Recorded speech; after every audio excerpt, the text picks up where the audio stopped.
老板，鸵鸟咋卖啊？200一只，10只送2只，还送饲料。今天我们继续揭秘套路，揭秘内幕。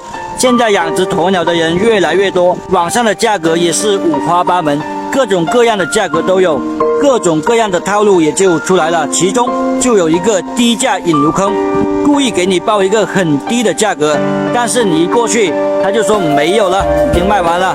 这200的或者300的都没有了，卖完了。